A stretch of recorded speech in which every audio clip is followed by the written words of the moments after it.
명입니다. 시간 참 빠릅니다. 뭐 좀 하려고 그러면 하루 후딱 가고 그냥. 제가 화요일날 이게 원래 강의잖아요. 화요일날 오프라인에서 하면 화요일날 가면 되는데, 제가 평일날 낮에 바쁘다 보니까 준비하기 좀 어려워서 제가 주로 토요일 주말이나 아니면 일요일날 휴일날 미리 이제 찍어서 올려놓죠. 그리고 이제 화요일날 제가 시간이 되는 대로 좀 보시고 댓글 다는 걸로 이렇게 하고 있는데, 조금 일찍 올려놓다 보니까 또 일찍 보시는 분들이 꽤 계시는 것 같아요. 그래서 뭐 괜찮아요. 뭐 몰아서 보셔도 되고 오프라인이 아니니까 이 온라인의 그 장점이라고 할 수도 있겠죠. 좀 시간 없으신 분들은 그냥 몰아서 보시고, 시간이 좀 되시는 분들은 또 지금처럼 미리미리 보시면 뭐 큰 문제 없지 않을까 이렇게 생각합니다. 이번 주는 청소년 문제에 대해서 좀 얘기를 해볼까 합니다. 지난주에 아동 문제를 했죠. 그 전에는 이제 빈곤을 했죠. 이제 오늘은 청소년 문제인데, 사실 이제 사회 문제론이다 보니까 계속 문제가 들어가는 거예요. 계속 문제가 들어가. 문제 하는 거죠. 청소년 문제. 우리가 사실은 이제 문제라고 하니까 문제지, 문제가 아니다 그러면 뭐 아닌 거죠. 근데 사회에서 이제 일어나는 다양한 문제들에 대해서 이제 고찰하는 거니까, 그러다 보니까 이제 문제화된 것들을 이제 주로 얘기를 하는 거죠. 그래서 거기에 대한 뭐 점검을 해서 대안을 내는 거죠. 그게 그래서 그러한 일들이, 그런 문제들이 적어지도록 하는 거. 그게 이제 뭐 지성인들이 할 일이죠. 청소년 그 문제, 사실은 아이도 아니고, 그렇다고 또 성인도 아니고, 아주 애매한 그런 위치를 점하고 있는 게 청소년이죠. 청소년.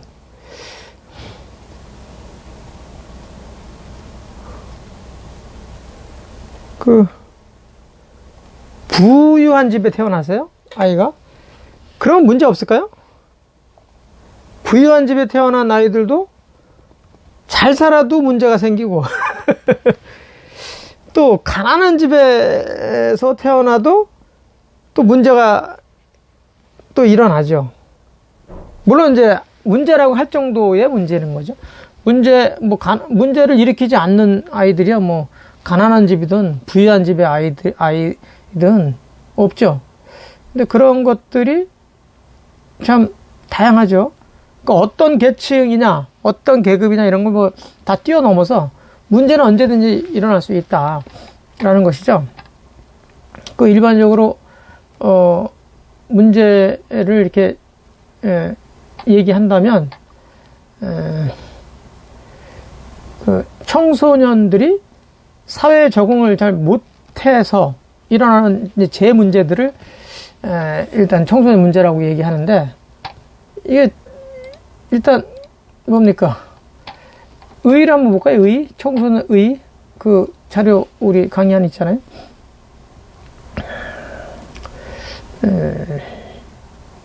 의의를 보기 전에 청소년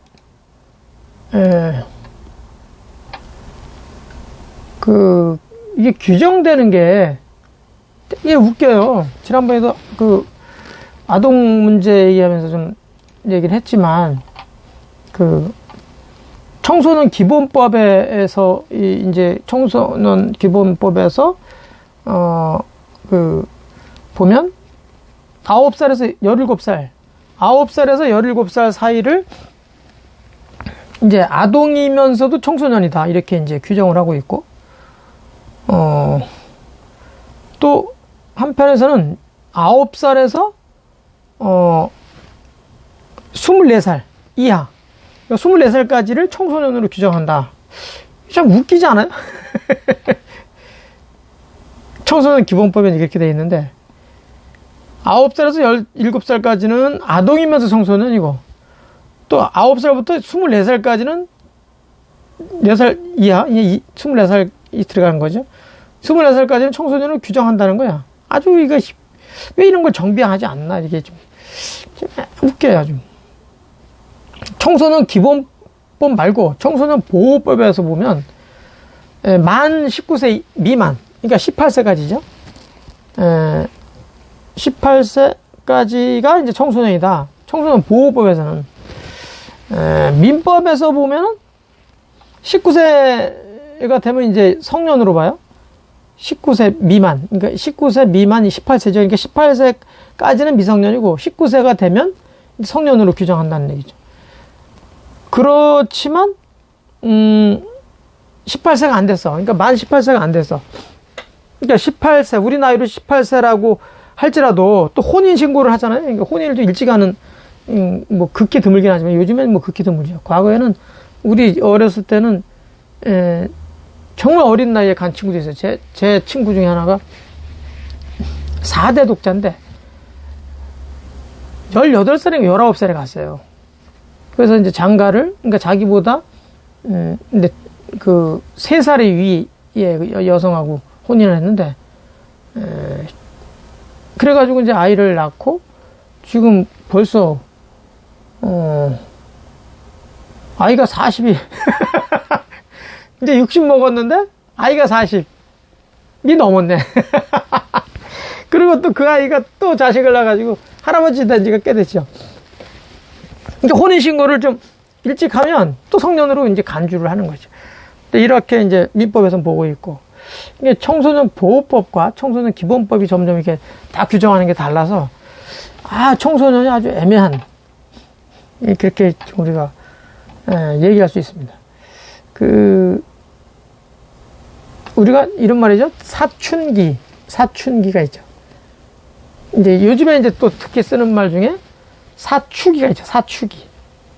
그러니까 사춘기가 있고 사추기가 있는데, 우리 이 동물은, 우리도 다 사실 동물이잖아요. 그러니까 이 동물은 항상 세포 분열을 5번을 하고 죽는다 그래요.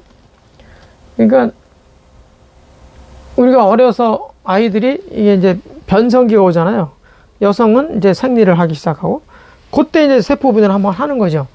그러니까 요즘은 세포 분열을 굉장히 빨리 하죠. 워낙 이제 잘 먹고 이제 성장이 빠르다 보니까 이게 좋은 건 아니에요, 사실은. 세포 분열이 빠르다는 거는 빨리 죽는다는 얘기거든요. 그러니까 이제 가령 15세에 이제 생리가 시작됐다. 그러면 처음 이제 세포 분열을 하니까 곱하기 5 하면 75세 되면 죽는다는 거잖아요. 근데 이제 그런 이제 세포 분열을 점점 이제 좀 느려가기 위해서 처음에만 좀 빠르다가 나중에 점점 느려지죠. 느려져가지고 결국 이제 지금 평균 수명이 83세, 84세 이렇게 되잖아요. 그렇게 된 거지만 동물들도 똑같다는 거예요. 일반 우리가 많이 접하는 개 같은 경우는 우리가 좀 이렇게 요즘에 뭡니까 보신탕 이런 것에서 잡아먹어서 그렇지, 그냥 잘 기르면 한 20년 산다는 거예요, 개도. 그러니까 개 같은 경우도 한 4년에 한 번씩 이게 세포 분열 한다는 거예요. 그때 되면 이제 변화가 있죠, 이 개도.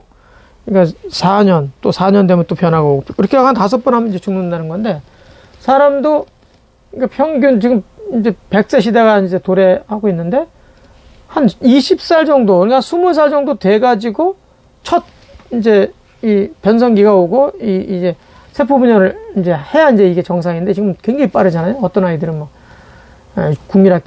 초등학교 6학년 때 막 시작하잖아요. 그러면 굉장히 빨리 이게 말하면 노화가 온다는 하나의 신호거든요. 그러니까 너무 빨리 되는 게 좋은 게 아닌데, 그러니까 한 세포 분열을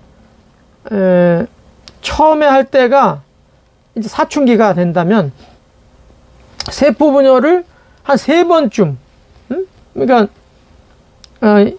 이제 지금 18년 정도, 평균 18년 곱하기 18년을 잡으면 18년 잡으면 곱하기 3하면 한 50대 중반 되잖아요. 그때 되면 이제 세 번째 세포 분열을 하잖아요. 그때 이제 사춘기가 오는 거지. 무슨 말씀인지 아시겠죠? 그러니까 과거에는 사춘기만 얘기를 많이 했는데 요즘엔 사춘기 얘기를 하죠. 그래서 세포 분열 한 3번쯤 되면 그때 이제 사춘기라고 한다. 그때 이제 변화가 굉장히 크잖아요. 그래서 막 부부간에도 갈등이 막 생길 수 있고 그래서 조심하게 하죠.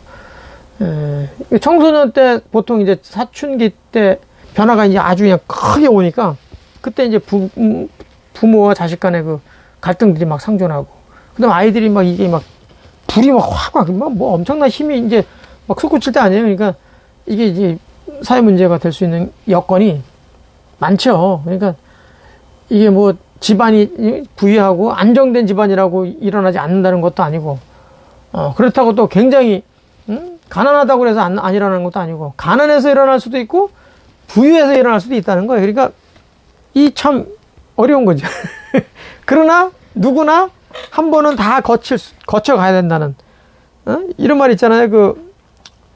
요즘 뭐 속된 말로 하면 지랄 총량의 법칙이라고. 지랄 총량의 법칙. 언젠가 한 번은 지랄을 발광을 한다. 제가 이제 조삼모사라는 이야기를 통해 가지고 한번 이렇게 살짝 풀어진 이렇게 설명한 게 있는데 이게 한번 이거 보시고 한번 보세요. 그 조삼모사 관련된 거. 누구든지 태어나면 어떤 발광을 한다는 거예요. 그러니까 청소년 때, 그러니까 사춘기 때 엄청난 어떤 갈등을 이제 일으켰다. 그러면 오히려 나이가 들어가지고 조용하게, 사춘기 때는 조용하게 넘어가는 경우가 있고, 사춘기 때 아주 조용하게, 정말, 사춘기라고 말할 수 없을 만큼 조용하게 넘어간 그런 경우에 아이라면 아이가 성장해가지고 나중에 사춘기가 되면 엄청난 갈등을 해가지고 주체할 수 없는 그런 것들이 엄청나게 많지 않습니까? 그러니까 우리 삶이라는 거는 무척 다양하지만 알고 보면 누구나 겪을 수 있는 그런 거다. 그러니까 청소년 아이들이 지금 이제 세포 분열 막 할 때 아니에요. 그러니까 사춘기 때인데, 쉽게 얘기하면 사춘기 때인데, 이때 문제가 다양하게 이제 나오죠. 이런 것들을 어떻게 우리가 이해를 하고, 거기에 맞춰가지고 해법을 찾을 것이냐. 그래서 가능한, 갈등이 없을 수는 없지만 그 갈등 속에서 문제를 어떻게 진단하고, 어떻게, 처방을 할 것인지. 이런 것들이 이제 우리 지성인들이 해야 될 일이다. 이렇게 생각을 합니다.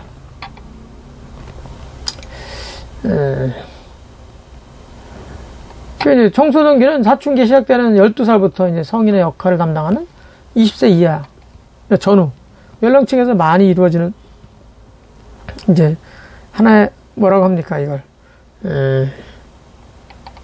이거를 병리 현상이다 이렇게 얘기하는 사람도 있어요. 자신이 소속된 그 사회 규범에 이게 적응하지 못하는 거야.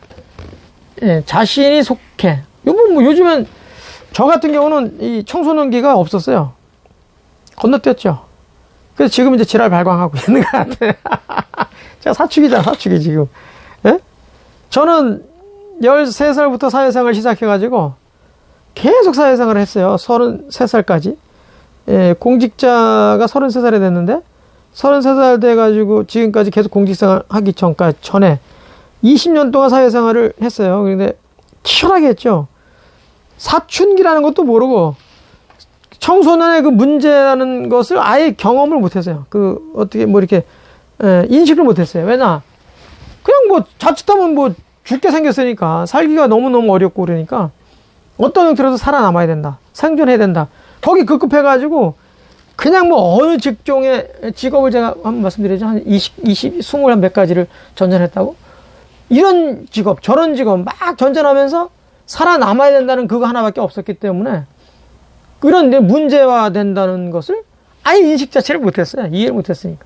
왜 아이들이 문제가 있는가? 왜 이런 문제를 가지고 살아야 되는지 아예 몰랐어요. 제가 조직에 속하지 않았으니까. 제가 혼자서 그냥 이런데 저런데 막 돌아다녔으니까 몰랐어요, 아예. 근데 지금은 이제 대부분의 아이들이 저처럼 이렇게 특수성 가지고 있는 삶보다는 대부분 일반화돼 있잖아요. 그러니까 뭐, 대학 졸업할 때까지 뭐 거의 부모 밑에서 이렇게 쭉 자라지 않습니까? 그러니까 그런 데서 그 소속하고 있는 데서 그 규범에 적응하지 못해가지고 일어나는 하나의 병리 현상을 사회현상이라고 이제 청소년 문제라고 보는데, 저는 이제 이런 거 보면 참, 예, 물론 이제 제가 철학자가 되고, 이제 이런 사회현상을 이렇게 공부하면서 다 이제 확인된 거지만, 왜 우리가 그 규범 속에서 살아야 되는지, 예?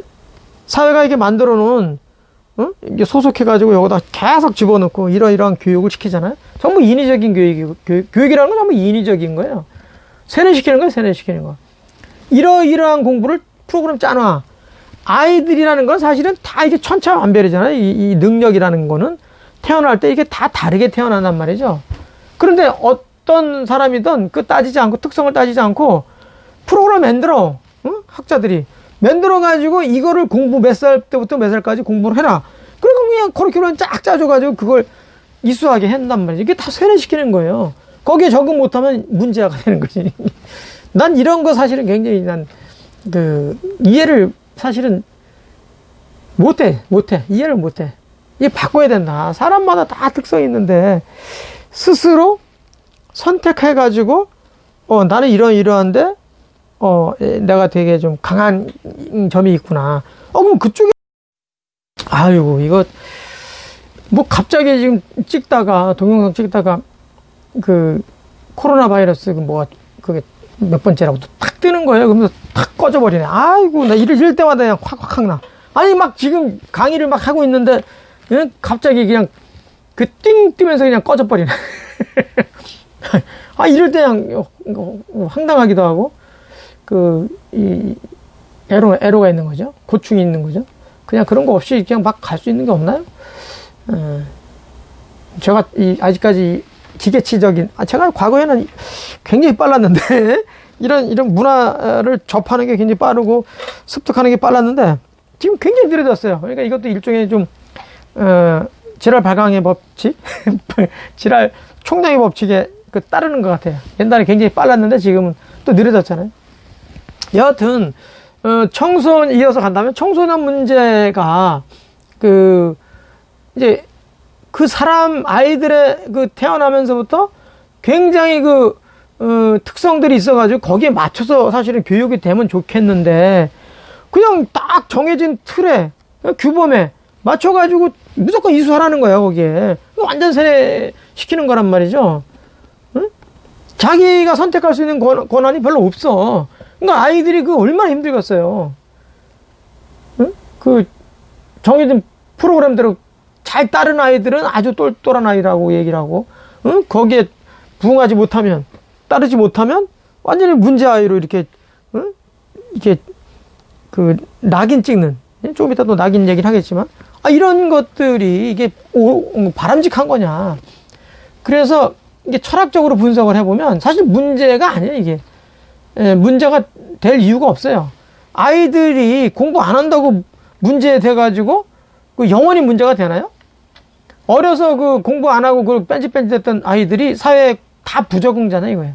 그렇지 않잖아요. 부적응자도 있을 수 있지만 또 엄청나게 또 잘 살고 또 자기 존재를 제대로 자각해가지고 또 엄청나게 또 큰 에너지를 사회에 쏟아붓는 사람들이 얼마나 많습니까? 이건 약간 비행이다, 탈선이다 이런 것들이 보세요. 여기서 이게 화살이 여기서 쐈다고 생각해요. 관역을 향해서 화살이 날아가, 쐈어, 삥 날아가, 쭉 날아가 가다가 탁 관역에 꽂히면 이제 끝나는 거잖아요. 우리 삶이 그런 거란 말이죠. 우리 삶이 여기서 태어났어. 그 여기 죽음이라고 봐.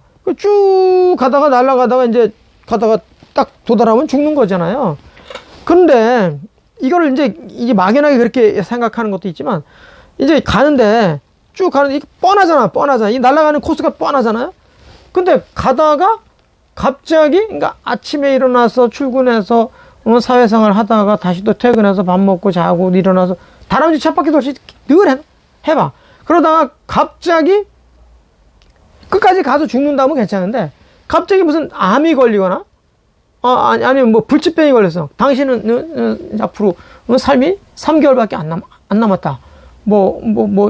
한 달 만에 이제 죽어야 된다. 이렇게 해보세요. 그러면 가다가 출근합니까? 아침 일어나가지고 출근하냐 이거야. 밥 먹고 평상시 다람쥐 쳇바퀴 돌도 돕니까? 아니 이제 좀 있으면 죽는데 그런 짓 하겠냐고. 안 하죠. 탈선하는 거야, 탈선. 벗어나는 거야, 거기를. 벗어나가지고 자기 하고 싶은 거 하고, 뭐 보고 싶은 거 보러 다니고 그러잖아요. 그런 거라니까? 어린아이들이 적응은 안 되는 거는 그게 부적응제라 갖고 나쁜 게 아니고, 자기는 그게 싫은 거야. 자기 지금 생각이 다른 데 있는 거야. 자기가 이게 관역을 향해서, 관역이 다른 거야, 전혀. 근데 왜 자기 사회에서 정해준, 관역만 향해서 날아가야 되냐. 이제 자기는 거부하는 거지. 근데 그런 것들을 전부 그냥 문제화 해가지고, 그냥 강제 교육도 시키고, 그리고, 이게 좀, 경우에 따라서는 좀 이제 사고치고 그러면, 교도소도 소년원 같은 데 막 보내잖아요. 이게 올바른 거냐. 저는, 달리 생각을 해야 된다, 이렇게 생각합니다. 그러니까 앞으로가 아니라 지금도 어마어마하게 사회가 분화가 돼가지고 전문화되고 있고, 그리고 엄청난 다양한 삶이 있는데, 왜 다 이렇게 그냥 규범화 시켜가지고 그쪽으로만 몰고 가냐. 이건 아주 시대에 뒤떨어진 교육이 아니냐. 그래서 거기서 나타나는 폐해들, 이런 것도 가치 진단하는 게, 해법을 찾는데, 도움이 될 거다. 이렇게 생각을 합니다. 청소년 문제를 기본적으로 보는 관점이 좀 다양하긴 하지만, 어쨌든, 우린 또, 그럼에도 불구하고 한번 또, 보자는 거죠. 어떻게 이 학자들은 또 보고 있는지. 일단 청소년 의의에 대해서 살펴보겠습니다. 청소년에 대한 이 개념 정의는 시대와 사회에 따라서 이제 달리 이게 다뤄지고 있죠. 이건 뭐 말할 것도 없죠. 미래사회의 주역이다 이거예요. 청소년은. 그러면서 미래사회의 주역이 되기 때문에 필요한 자질을 개발하는데 중요한 시기다. 이렇게 이제 원론적인 거죠. 그리고 청소년의 건전한 성장에 달려 있다. 미래에는 결국 청소년들이 건전한 이 생각과 거기 에너지가 제대로 된 에너지를 쓸 수 있는 쪽으로 이제 향하게 해야 된다는 거죠. 이게 미래의 주역이니까. 아까 말씀드린 것처럼 청소년 기본법에서는 24살까지를 청소년으로 보고 있고, 19세 미만의 사람으로는 청소년 보호법에서는 19세 미만으로 이제 규정한다. 그리고 아동 청소년의 성보호에 관한 법률, 아동과 청소년의 성보호에 관한 법률에서는 법하고 소년법하고 이게 거기서는 이제 19살 미만으로, 그러니까 18세까지죠. 그 청소년으로 보고 있고, 민법에서는 19세가 되면 성년이고, 이제 18세까지는 미성년이다. 이렇게 이제 보고 있다는 거죠. 아까도 말씀드린 것처럼 18세 미만이라도 혼인신고를 하면 성년으로 이제 성인으로 간주한다. 청소년 문제에 대한 정의를 한번 보시겠습니다. 문제가 부각되기 시작한 것은 산업사회가 이제 도래한 것과 같이 이제 그 궤를 같이 한다는 거예요. 산업사회 이전에는 성인이나 사회에서 담당해야 할 역할을 습득하는 것이 일찍부터 이제 행해져 왔기 때문에 산업사회 이전에는 큰 이제 이게 부각이 되지 않았죠. 문제로 부각되지는 않았던 거죠. 산업사회 전에는 뭐 별다른 훈련이나 교육 없이도 성인으로서 역할을 수행하고 이제 습득하고 수행을 했다고 이렇게 보고 있고, 아동기에서 성인기로 이행하는 8세부터 10대 중반까지 이런 것들이 이제 문제로 이제 슬슬 이제 부각되기 시작한 거죠. 산업사회 이제 이후에. 그러니까 산업사회에서부터 분업화가 이제 활발해지잖아요. 그러면서 이제 교육과 훈련이 잘 된 노동력이 필요했죠. 무슨 뜻인지 아시겠죠? 아까 그러니까 미래의 주역이기 때문에 어떻게 보면 계속 교육에 대한 커리큘럼을 만들어내서 거기다 집어넣고 시키는 거야. 어떻게 조금 나쁘게 하면 노동력을 제공하는 기계론적 사고관으로 보면 하나의 기계 부품에 불과한 거죠. 이렇게도 볼 수 있더라고요. 좀 내가 과했나? 우리는 좋으나 싫으나 어떻게 보면 하나의 큰 메커니즘이 있다. 그러면 그 하나의 이게 중간중간 하나의 부품, 기계 이거로도 볼 수 있죠. 우리가 뭐 부정할 수 없는 거죠. 그러니까 지금 반도체라는 게 과거에 없었잖아요. 반도체가 없었지만 반도체라는 게 나타나서 반도체라는 또 그걸 공부하는 학문이 많잖아요. 거기다 집어넣는 거죠. 아이들을 이제 거기다 집어넣어서 반도체를 만들어내서 유지, 내지는 발전, 그걸 하기 위해서 계속 지금 배출하잖아요. 그래서 그 만들어진 커리큘럼을 계속 선회시켜가지고 전문가를 만들어내죠. 이게 다 뭐 그런 역할을 하는 거죠. 특히 산업사회에 와서 이제 그런 게 강해지다 보니까 그게 싫은 거야. 이게 뭐 정치라는 경제, 사회, 문화적으로 싫은 거야. 그쪽으로 이제 다양한 그런 게 있는데 그걸 거기에 맞춰져 가지고 거기에 막 움직여 가야 되니까 이런 게 이제 싫은 아이들이 이제 생기면 그게 이제 일종의 병리 현상으로 보는 거죠. 그게 참 이게 철학적으로 여러 이 다양한 그 반대론이 많은데 우리는 이제 지성인들 아니에요, 지성인들.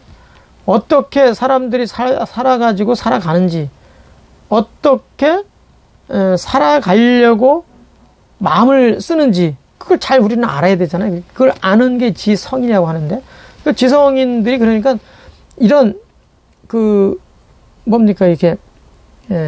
이렇게 좀 규정화된 거, 규범화된 거, 이런 것들만 논할 게 아니라 이게 왜 벌어지는지 그 원초적인 것부터 시작해가지고 다양한 문제들을 같이 이렇게 공유해가지고 거기서 사실은 논쟁을 하고 거기서 이제 풀어가야 되는데 지금까지는 어떻게 보면 굉장히 기계론적으로 규범화시키고 그걸 이제 이수하게 하는 굉장히 뭐 그 안에 갈등이 일어나지 않을 수 없는 거죠. 이 문제가 그렇게 돼 있습니다. 청소년 문제가 아까도 제가 살아온 얘기를 말씀드렸죠. 문제 저는 못 느꼈다고 그랬잖아요. 그러니까 산업사회가 되면서 조직화되고 이게 아주 전문화되면서 그러니까 뭐 이게 다양한 이게 삶이라는 건 다양한 게 이게 정상인데 다양하지도 못하게 하잖아요. 그러니까 거기서 당연히 문제가 생길 수밖에 없는 거죠.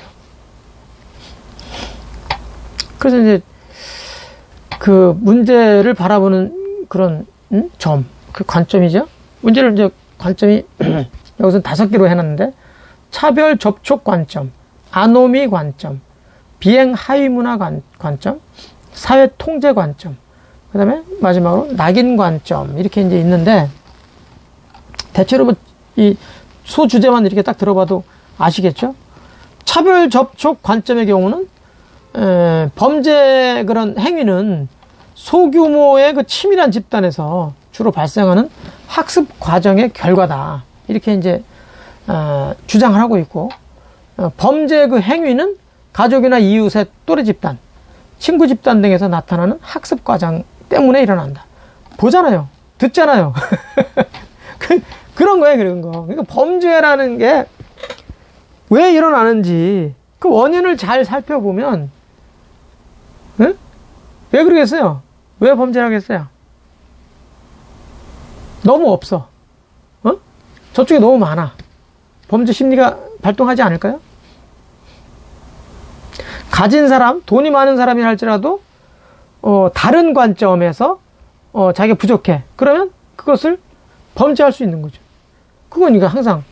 그러니까 그런 것들을 제어하기 위해서 이제 뭐 도덕적인 잣대를 들이대고 이제 여러 가지 뭐 이제 제도화하는 거죠. 이제 형벌, 좀 이따 형벌 얘기도 나오지만 이제 그런 것들 때문에 이제 하지 않는 건데, 어쨌든 그런 차별 접촉 관점으로 이런 게 하나가 있다.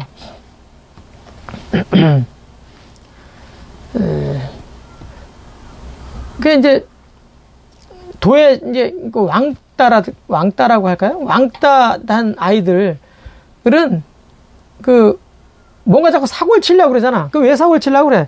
딱 사람들이 봐주거든. 이거 왕따 됐으니까 사람들이 안 봐줘. 인정받기가 어려워. 그러면 어떤 사고를 치면 뭐 이게 보잖아요. 그게 뭐 부정적인 게 됐던 긍정적인 것이 됐던 자꾸 이렇게 뭐가 튀려고 하잖아요. 그게 이제 일종의 차별 접촉 관점의 하나라고 볼 수 있는 거죠. 아노미 관점 한번 볼까요? 아노미 관점은 개인이 사회에서 높은 목표를 달성할 수 없을 때, 이제 어떤 목표, 사람이 살면서 항상 그 관역은 조그만 관역이 됐든 큰 관역이 됐든 항상 그 목표가 있잖아요. 그 목표를 잘 이행해 나가는 과정이 누구나 다 순탄하게 가면 좋지만 그 달성할 수 없을 경우도 있잖아요. 많죠, 사실은. 시험 봐서 이제 그 관역을 적중 못하는 경우가 많잖아요. 그럼 이제 거기서 이제 범죄에 노출되거나 이제 약간 탈선하는 현상들이 이제 드러나죠.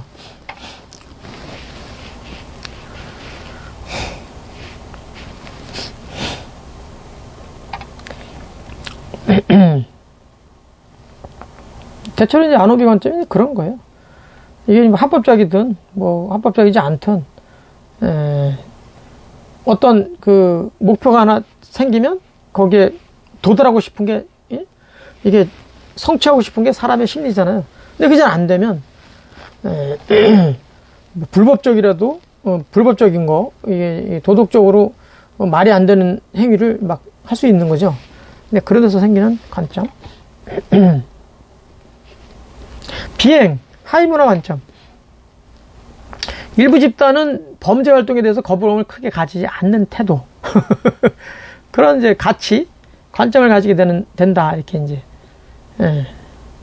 그런 관점이죠.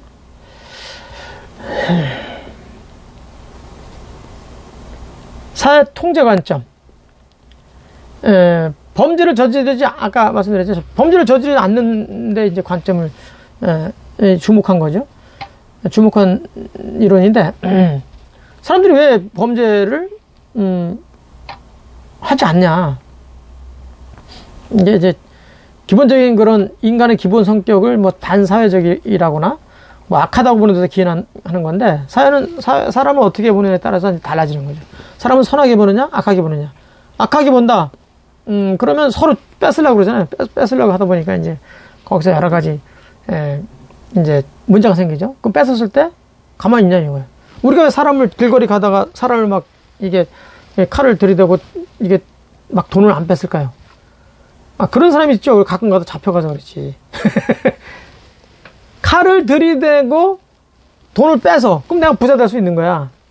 그럼 누구나 그걸 보잖아요. 그러면 똑같은 사람, 아니 그런 똑같은 짓을 하는 거지. 그럼 칼 들고 지나가는 사람마다 다 돈 있는 사람 칼 들이대고 돈 뺏고 하면 그 사람은 또 가만히 있겠냐는 거야. 그러면 그 사람이 또 어떤 사람이 또 나를 칼을 들이대고 내 돈 또 뺏어갈 수 있는 거잖아요. 그래서 이제 제도화하는 거죠, 서로. 그렇게 하지 못하게. 그렇게 하게 되면 격리하자. 이렇게 이제 사회적 합의를 통해서 법을 만들어내죠. 그래서 이제 그것 때문에 안 한다.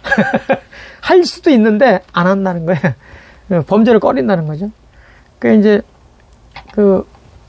범죄를 꺼리는 이유가 여러 가지 이제 이유가 있는데, 사회 양심, 그러니까 양심, 도덕성 이런 걸 계속 이제 이렇게 긁어가지고 양심을 가져야 된다. 도덕성이 확보돼야 된다. 이렇게 계속 가르쳐가지고 안 하는 게 있고,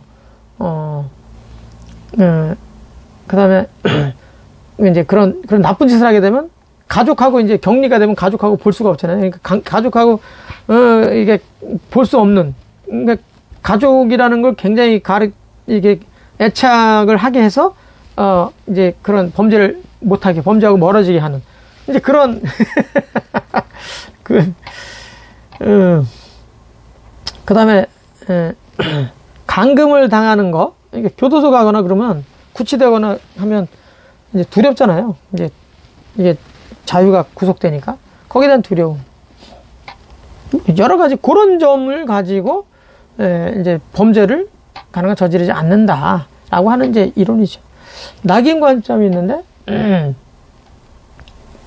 범죄자들은 법을 위반하는 것을 이제 배운다라고 주장을 한다는 거예요.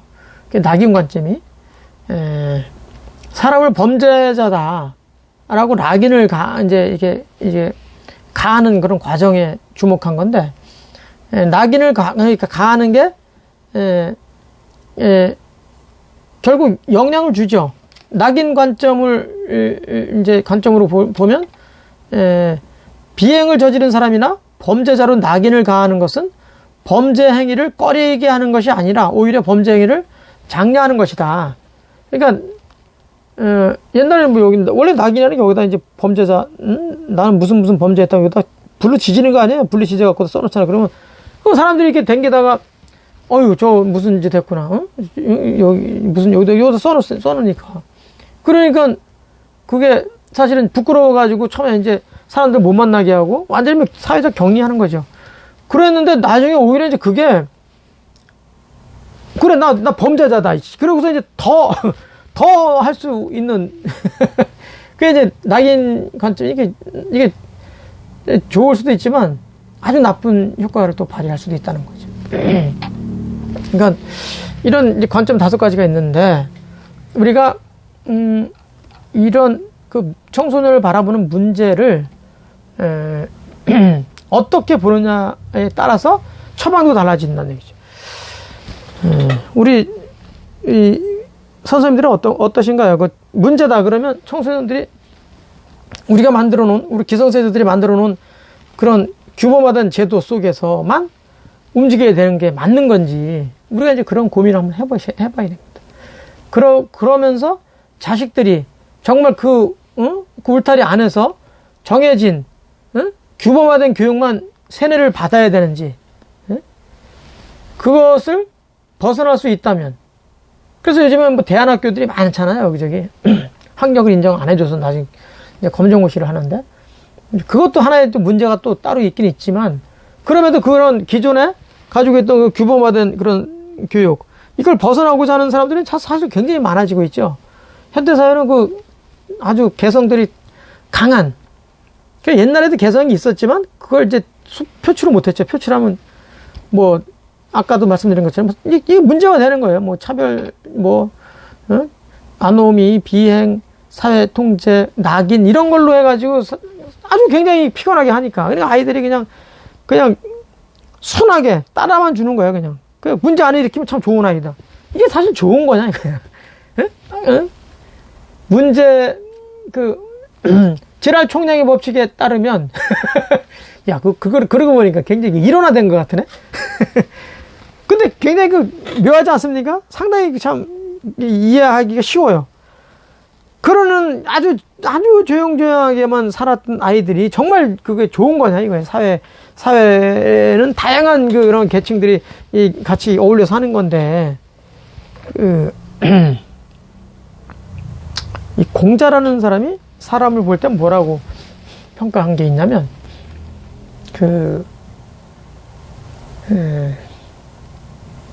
가장 나쁜 사람이 향원이라고 그랬어요. 향원.